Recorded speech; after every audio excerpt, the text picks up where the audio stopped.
હાલો, કેમ છો બધા મજામાં? તો આજ આપણે ઘરનું કામકાજ કરી લીધું અને એ બનાવીએ રસોઈ.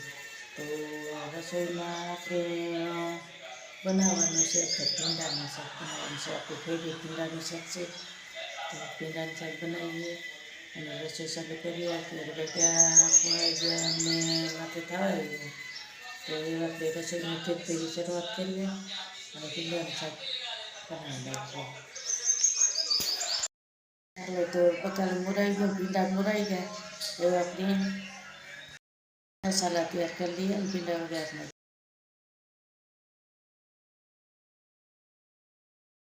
એવા આપણે આમાં મસાલાના પહેલાં ઉમેરીએ. પછી આમાં નાખીએ આપણે ભીંડા વઘારીએ ને તો એમાં શાકમાં ચટણી કેળવવાની હોય તો આપણે આમાં શાક નાખી દઈએ.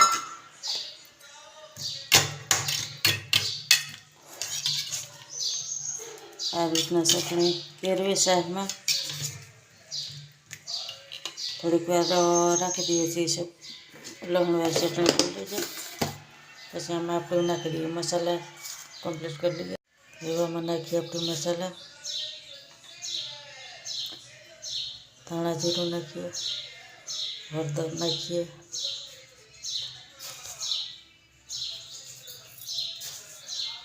નમક,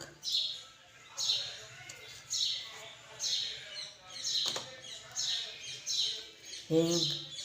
તો આપણી ચટણી તો આમાં શાકમાં મિક્સ કરી નાખીએ એટલે વઘારવામાં પહેલાં વઘારવામાં આવી જાય. તો એવા આપણે તેલ મૂકી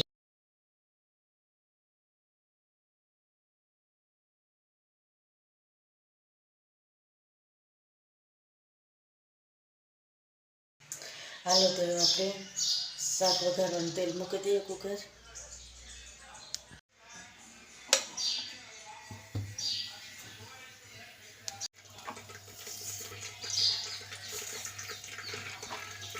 રાઈ જીરું નાખી દઈએ. તો એ તેલ કમ્પ્લીટ ગરમ થઈ ગયું તો આપણે શાક વઘાર નાખીએ. પેલા જે શાકમાં ચટણી કરીએ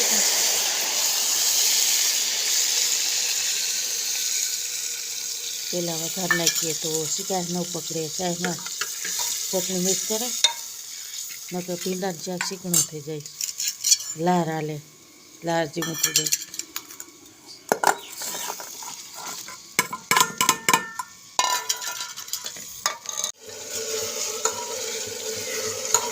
શિકાર દોરવા માંડીએ છે. શિકાર ફરી જાય ને એટલે પાછી વઘાર નાખવાનો રહે.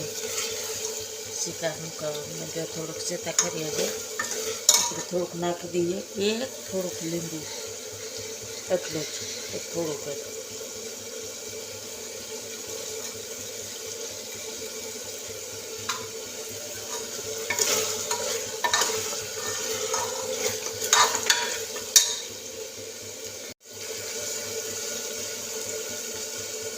થોડી શાક નાખીએ ને એક બે ફેરે નાખીએ મિક્સ કરતા જાય ને શિકાર ભરી જાય અને ખટમીઠું શાક રૂપારું થાય તો ખાવાની મજા આવે. ખટમીઠું થાય ને રૂપાર શિકાર એક ભરી જાય.